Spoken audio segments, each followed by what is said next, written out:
Oh my gosh. Hello. I'm ready. Let's do this. So I weighed myself.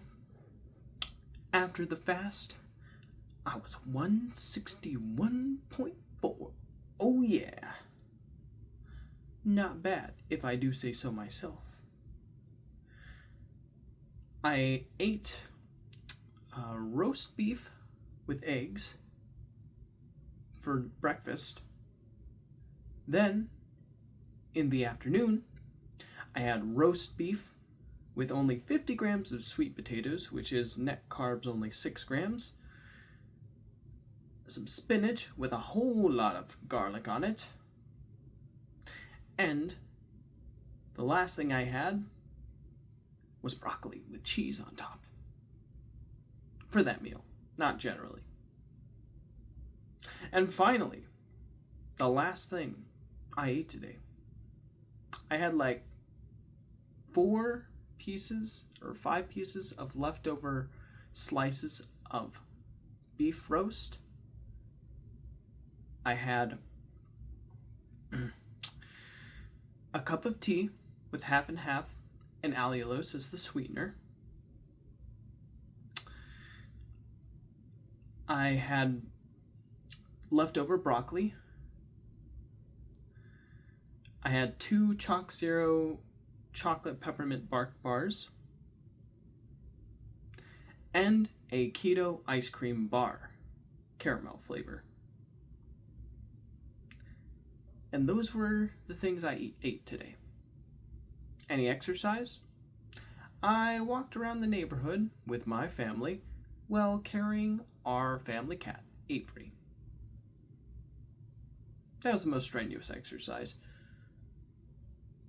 Probably could have done more, but something's better than nothing.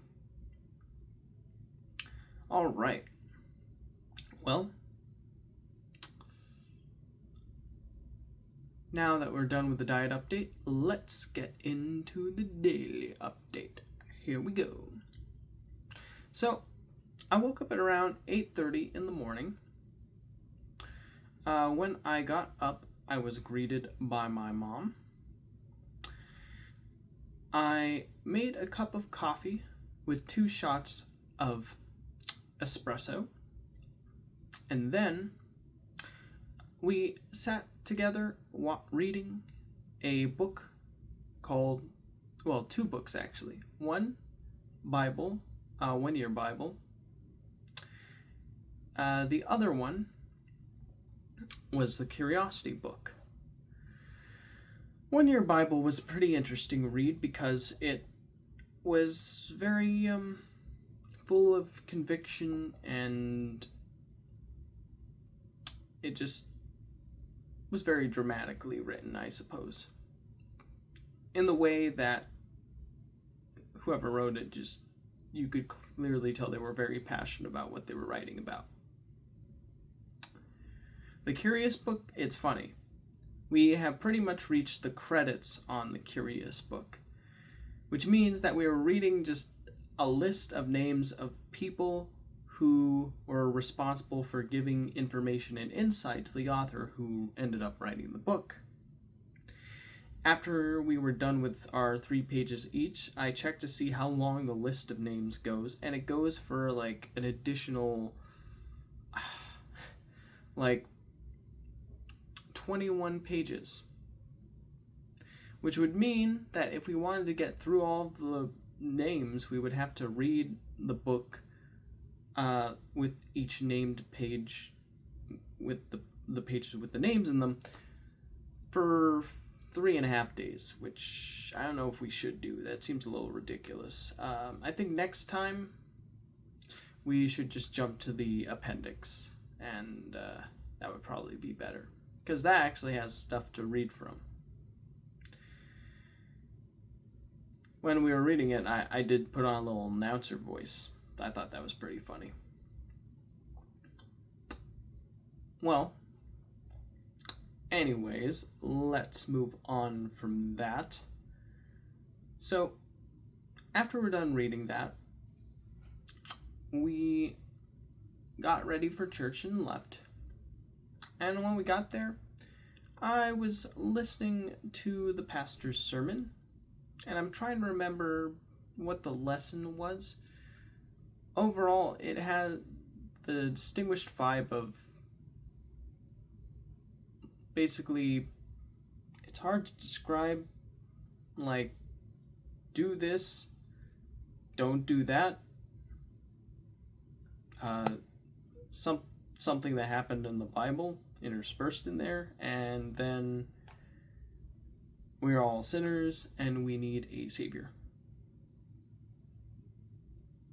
And that was what I ultimately took from it. After we were done with the sermon, me and my mom were going back home, and we were discussing what we thought of it. We thought that we believed that the pastor could have taken the stories presented in the book he was studying and delved deeper into those to show the decisions and thoughts that the people who were in those chapters made to prove why they follow God's word, rather than simply just offering summaries of those actions and then basically just going back to saying you need to follow God. I mean, in order for a lesson to be more impactful, in my opinion, you need to offer some real strong evidence or a story that really makes you think. But the pastor actually said he prefers narratives, so because he believes that the accounts in the Bible are real. Or sorry, not narratives, he said accounts. My bad. Yeah. Perhaps he did, but I don't know. I just wasn't really feeling it this time around. I didn't get much from it, if I'm being honest. Well, we arrived home, and when we got home, my sister was there. So we ended up having breakfast, and we had the beef and the eggs. And after we were done eating that, we had a family discussion while I was walking in and out of the room playing a game called Returnal on my PlayStation 5 to hear what was going on. Then there was a delivery that came for a new fridge for the room that's been worked on. So we cleared a way for the guys to bring the fridge into the room, and they brought it in, and now there's a fridge in the back, so that's pretty awesome. So the room is pretty much nearly complete. All it needs is a dedicated trash bin, a curtain to be installed for maximum privacy, and am I missing something?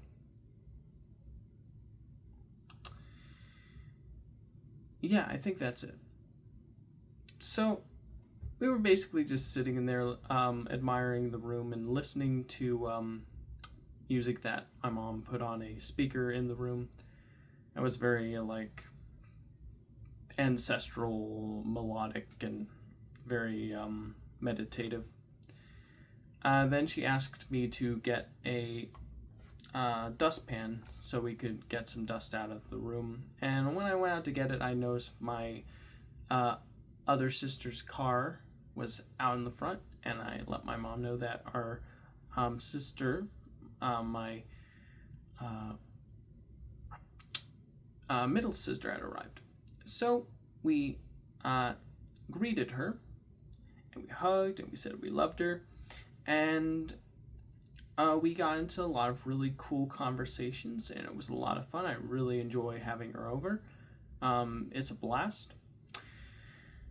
And as we were hanging out, we decided to show her the room, and she thought the room was really cool. So, yeah, that was pretty awesome. And we had a nice family time hanging out and talking to each other. Then we got hungry, so we went and we made lunch, which consisted of the roast beef slices, some spinach with garlic, some steamed broccoli, and some sweet potato. And we had that, we ate it together, and we greatly enjoyed it. It was a good time. Then we decided we wanted to go for a walk around the neighborhood. And when we were going for the walk, our cat has this inclination to follow us as we're trying to walk, and we don't really like that because we're worried that he might get ran over by a car without us looking the other way as we're walking, and we just want him to be in the house when we're going on our walks. But this time, my youngest sister had a great idea, and she got a old wheelchair that we had in the back that we got off the side of the road that was being given for free to roll the cat in with a pillow on it. So we tried to put the cat in on the pillow on the wheelchair, but the cat immediately jumped off and was using the restroom. So my sister's next idea was to have me sit on the wheelchair, then have the cat on my lap as we were going down the having the walk around the neighborhood. So I decided to agree and go for it. And it was, we got some funny reactions from the neighbors. They're like, "Hey, are you taking your cat out for a walk?" And we're like, "Yep, we sure are." It was pretty fun and very funny. But then tragedy struck when we tried to go up a ramp. The wheelchair couldn't handle going down on the concrete, and when I was sitting on it with the cat, we ended up when it went down, it hit the concrete so hard it cracked the wheel and caused it to break off the wheelchair. Luckily, I was able to get off safely with clinging our cat to my chest, but yeah, the wheelchair was pretty much busted.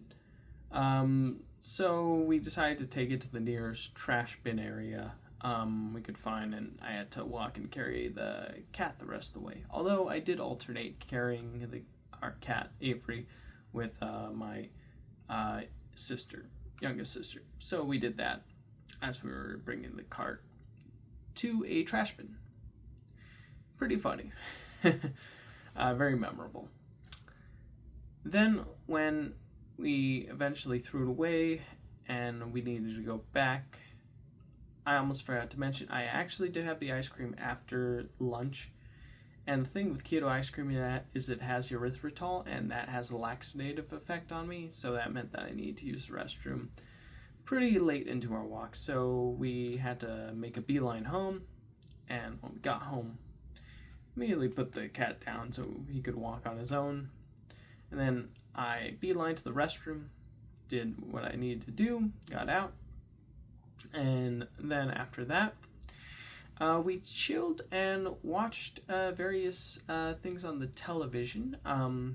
It was a wide spectrum of different things. It ranged from a guy on a YouTube channel called Channel 5 News interviewing people who live in the tunnels in Las Vegas, asking them why they live down there, which pretty much amounted to drugs, or they just hate rules and like the freedom of being homeless. And then after that, we watched a little show called Hannah that my mom recommended about a girl who learns to be independent from her father after being in the woods for a while, being trained for 15 years from being a baby to being a teenager. And we just finished the first episode. It's a pretty interesting show. Then my sister wanted us to watch. Oh, I'm doing this out of order. The first thing we actually watched is what I'm about to mention next.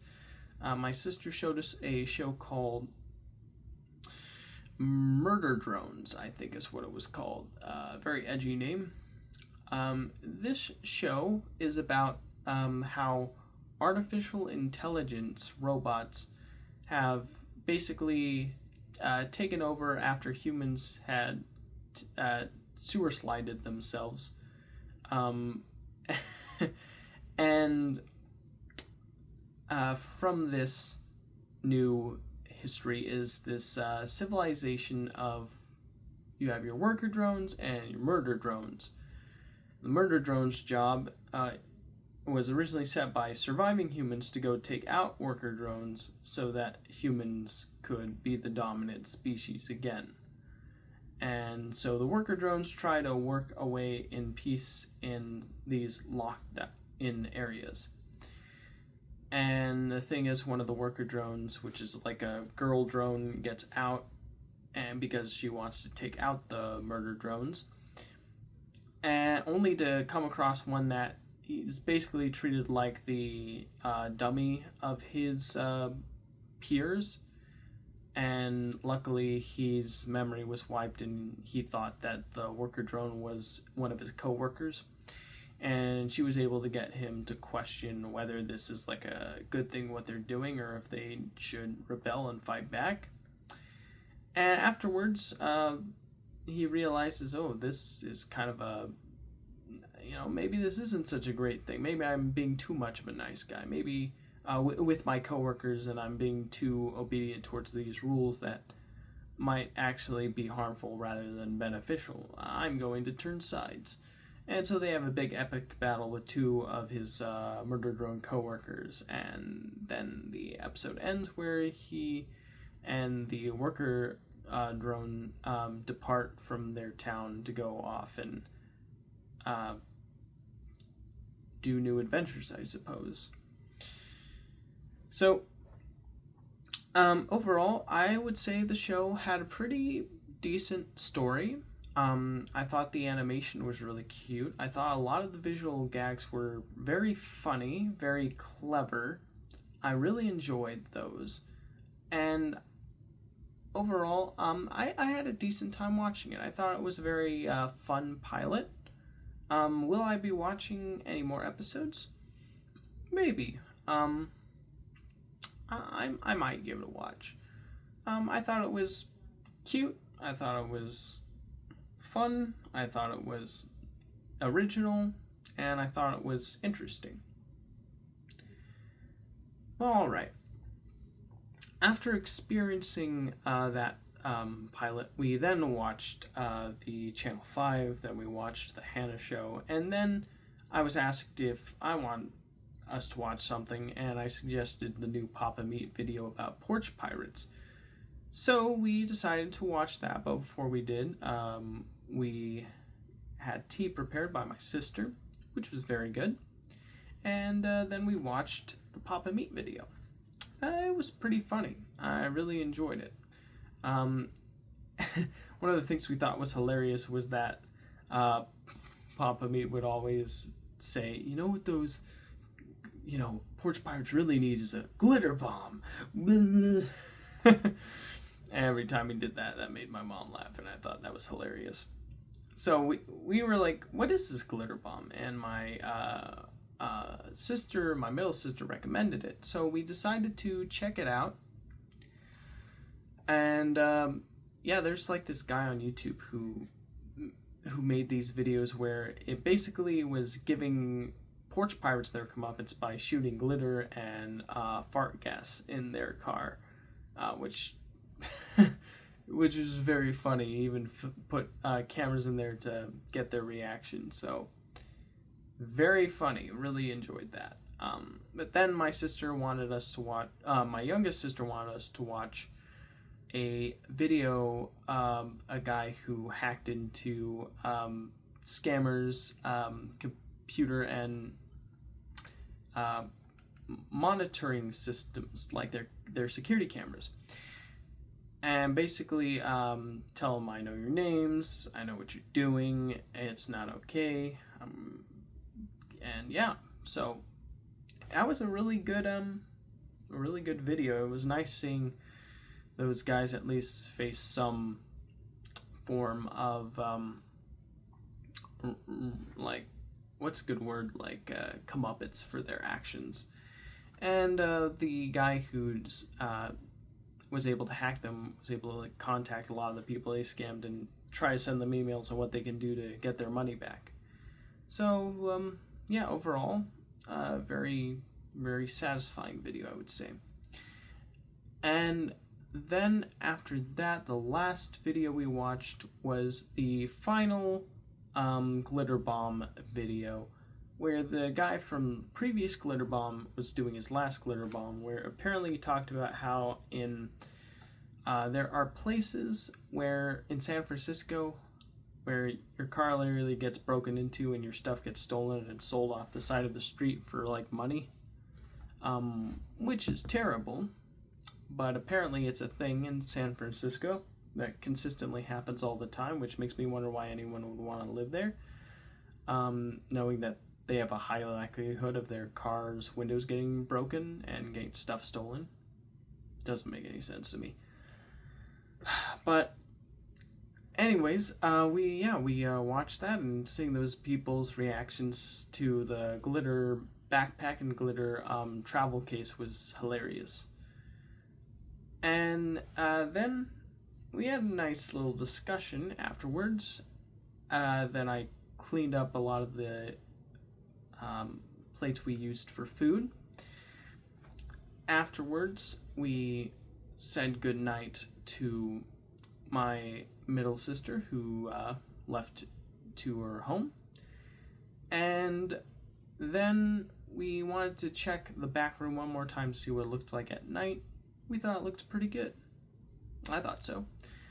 And then I went into my room recording this video.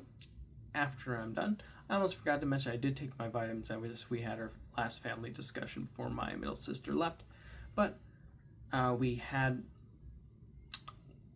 so I had my vitamins, then I decided to record this video. So that's pretty much the day. And overall, I'd say it was a very good day. It was a very fun day. I greatly enjoyed it. I enjoyed spending time with my family. And I hope we're able to do something like this again.